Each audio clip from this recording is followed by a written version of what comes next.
YouTube Live. All right. I hope the lighting's okay here. I always want. I'm always concerned about the lighting. It's too bright, not bright enough. But anyway, I'm using my iPhone, so I'm gonna talk as loudly as I could because the microphone in iPhone 6 is not that great. But anyway, I want to share you my reaction to tonight's Golden Globe Awards 2018. I just did a live streaming for my thoughts about tonight's Star Trek Discovery new episode. So check out the video there on my YouTube channel. It was insane. It was tough juggling. Hey John, what up, buddy? It was tough juggling watching Golden Globes and watching Star Trek Discovery at the same time, but woo, I did it, man. I did it. All I did was I put on my headset and I watched Star Trek Discovery on my computer. CBS All Access. By the way, Rama Screen is CBS All Access affiliate. Hey, Huda Baba. So make sure you subscribe to CBS All Access through the link that I provide to you below this video. So I did that while at the same time on my TV screen was the Golden Globes. It was insane. It was insane. And then I did live streaming too of Star Trek Discovery while the Golden Globes was happening. I think Aziz Ansari won when I was live streaming. But anyway, now I'm ranting about the Golden Globes, so stay with me. If you did watch it, please share your thoughts, chime in, do super chat. I want to hear your thoughts about tonight's ceremony as well. I have some notes here. First of all, how did Seth Meyers do as a host? I'm sorry, as a host. How did he do, in my opinion? If I were to grade him, I would say B, not B plus, not B minus, but just B. Okay. To me, Seth Meyers is not the funniest of all the late night hosts. I'm sorry, Seth. Stephen Colbert to me is the funniest, the current, because late night is so saturated now. There's so many gazillion hosts. Um, but Stephen Colbert's my favorite. But I think Seth Meyers did a pretty good job. And I mean, not some, many of his jokes actually landed. I was worried at first. I was worried about, because the Hollywood scandal and the sexual harassment thing and the Me Too movement and the Time's Up movement. I was worried that, not for that movement, but yeah, John said, I liked it, man. It was entertaining. It was nice to see all these amazing films being awarded. Me too, John. Me too. It was very entertaining. Um, I was worried that it might affect Seth Meyers' humor, but I think he did a good job, and I think he had a good team of writers with him. I don't know if he had the same ones from the show, but his Kevin Spacey jokes, his Harvey Weinstein jokes were amazing, especially the joke about how 20 years from now it will be awkward because Harvey would be part of the in memoriam, and he'll be the only person booed in that during the in memoriam. That was brilliant. Everybody was like, "Oh," but I was like, "No, no, that's not a too soon movement. Come on, you've been spending the year, hating the guy, rightfully so. Don't show him sympathy. Seth Meyers was right to trash him." So that was a great joke, in my opinion. That was the best joke that Seth Meyers said tonight, um, with regards to Harvey Weinstein. What else on my notes here? Okay, so Oprah Winfrey got the Cecil B. DeMille Award, well deserved. I think though, it would be nice if for next year we have a Cecil B. DeMille, DeMille Award given to Huda Baba said, I thought Christopher Nolan would win the Best Director Drama Award. You know what, Huda Baba? I thought that was gonna go to Steven Spielberg, but I was happy that Guillermo del Toro won. I have been a big fan of Guillermo del Toro for years because I too am a big fan of creatures and monsters. I love that Guillermo del Toro loves creatures and monsters. So Huda Baba, you gotta admit, it's so awesome that he gets honored for a movie that celebrates creatures and monsters. In this case, it's a story about fucking a fish, a fish creature. But anyway, Yes, Christopher Nolan deserves it too, but I think you and I can agree, Hudababa, that that we both are happy for Guillermo del Toro's victory, and I think it's gonna go all the way to the Oscars. I hope so. I think Guillermo del Toro should have won a long time ago for Pan's Labyrinth, which was a masterpiece in my opinion. Pan's Labyrinth was a perfect film. The Shape of Water is not in that level, in my opinion. It's not Pan's Labyrinth level, but you know if they give the Oscar to Guillermo del Toro for best directing for Shape of Water, it'll make up for the many times that he didn't get the years before. Kind of like when Leonardo DiCaprio won for The Revenant instead of The Wolf of Wall Street. So exactly, Huda Baba. So it's more like the Academy thanking him if he wins. John just said Greta Gerwig should have been nominated for Best Director. I totally agree. I was gonna get to that, but let's get to that right now. Um, of all the nominees for Best Directing tonight, John, I don't know what your opinion is, but in my opinion, Ridley Scott should not have been there. I'm sorry. I saw All the Money in the World. I know everybody's praising All the Money in the World, but I think the praises for All the Money in the World, deservedly so, go to Christopher Plummer and Michelle Williams. As far as the movie itself, I wasn't too thrilled by it. I think it lacked imaginations in the thriller part. Um, it's not Ridley Scott's great work or best work, I should say. It's not Robin Hood, it's not Prometheus, but it's not The Martian, it's not Gladiator. Do you still know where I'm going? So of all the nominees tonight, I think Greta Gerwig. Um, exactly, John. Exactly. Go check it out. Go check it out. If you disagree, that's fine too. Go check out the movie when you can. But I don't think Ridley Scott should have been nominated. I think that spot could have been easily, reserved for Greta Gerwig. And I hope that's what the Academy is doing for at the Oscars. I hope that slot for Ridley Scott will go to Greta Gerwig. Because if Greta doesn't get nominated for Best Directing at the Oscars, I would be kind of pissed. And I think that would be a headline, especially with the whole, Me Too movement and Times Up Now movement and women, getting empowered. I think it's only right for Greta Gerwig to get nominated for Best Directing, and I think Lady Bird is a fantastic film, way better than All the Money in the World, in my opinion. Um, Oprah Winfrey won. I tweeted earlier and just to get you guys cracking up. I don't know if you guys follow me on Twitter. Please do at Rama Screen Rama with two SSSCREEN. I said it would have been hilarious if Oprah was on that stage and started shouting, "You get a car! You get a car! You get a car!" Even though all the Hollywood elites at those tables probably have two or three cars of themselves already, of their own. Um, but the speech was moving. But here's the thing: the only I have about Oprah Winfrey's speech is that she emphasizes on the power of the press, the power of the press telling the truth, and that's good and all. But if it's directed at Hollywood foreign press or entertainment journalists, it really doesn't apply. All right, entertainment journalists like yours truly, we unfortunately, that's the nature of our business. We're more about getting access. We're more about okay, how do we, get into the next press junket? How do we get to the next spot at the red carpet? How do we get to interview the next celebrities? And our the questions that we ask in those interviews don't really, it's not about holding people's feet to the fire, But if what Oprah's saying is referring to, you know, exposing scandals, the press exposing scandals, the press holding politicians accountable.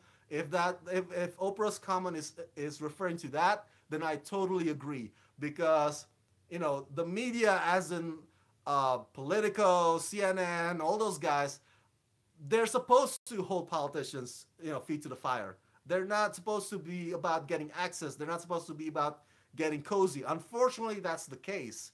I don't want to get too political here, but that's why I hate White House correspondent dinner.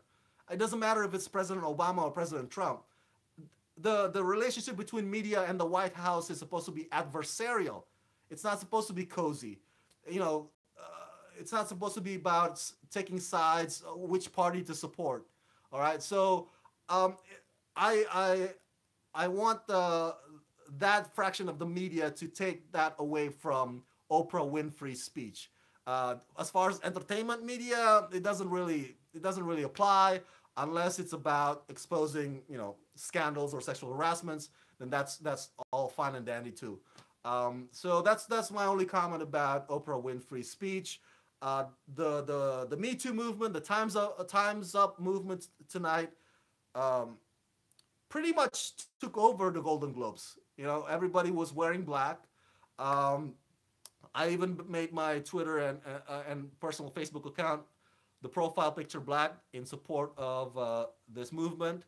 I'm glad women are speaking up. I'm glad the many of the acceptance speeches tonight were political in that sense. They're not necessarily jabbing at President Trump, but jabbing at the culture, jabbing at gender wage gap. So I'm glad these issues are brought up, and that's fine.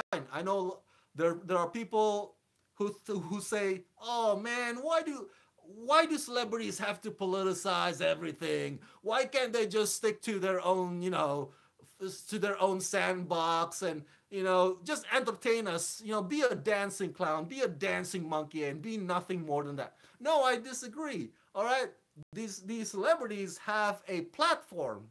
They have a platform. If they want to use that platform for politics, even though whether or not I agree with them, they have the platform and the right to use that platform however they want.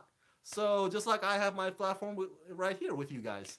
So I'm all for it, man. If they want to use their acceptance speech as a way to bring up certain awareness, that's all fine with me. A lot of celebrities tonight also brought with them activists. One of them was the hashtag Me Too.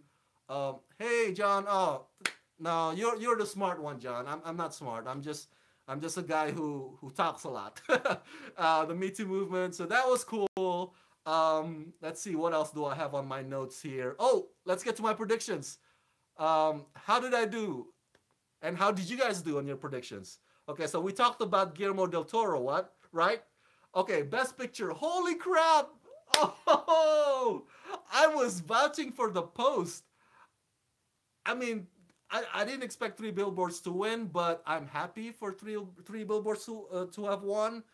John Hudubaba, have you guys seen Three Billboards Outside Ebbing, Missouri? It is a fantastic film.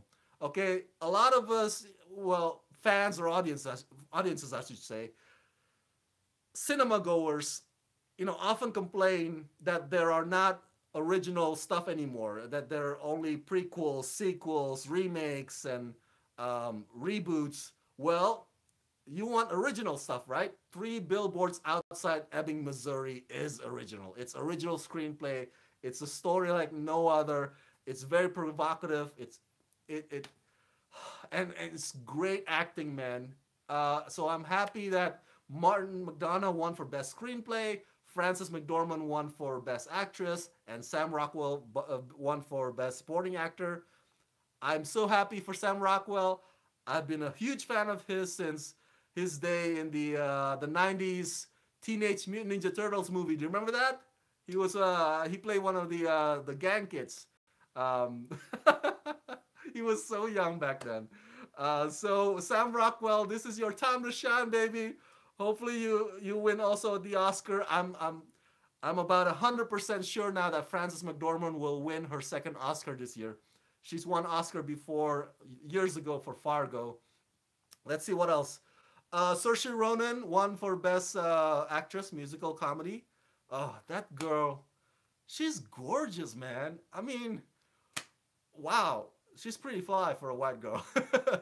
Yes, I have. I loved it. I'm happy for it wins, but I was pulling for Call Me By Your Name, says John. Yes, Call Me By Your Name was a sweet, beautiful film. I think, John, I think the Oscars, right now I can predict that the Oscars will come down to between, for Best Picture, will come down to between Call Me By Your Name or Three Billboards. I used to think the post might be, because it has a timely message, But right now, I'm thinking it's gonna be between Call Me by Your Name or Three Billboards. They're gonna be like what, more than five nominations, right, for Best Picture at the Oscars. Usually there's more than five, but I think it's gonna come to those two front runners. Mark my words. Yeah, Saoirse Ronan. Oh my God, she's blossoming to a beautiful young woman, man. I met her at the Hannah press junket a few years ago. She was just a little kid at the time, but now she's like, damn, she's gorgeous. So happy for her. James Franco won for music. Okay, so here's my thought. As happy as I was about James Franco winning for the Disaster Artist, I thought that was not kind of cool that James Franco, you know, kind of just, stopped Tommy Wiseau from having a word. You might argue, well, Rama, if Tommy Wiseau got the mic, he would have went on and on and on, right? That could have happened. Um, be that as it may, hey,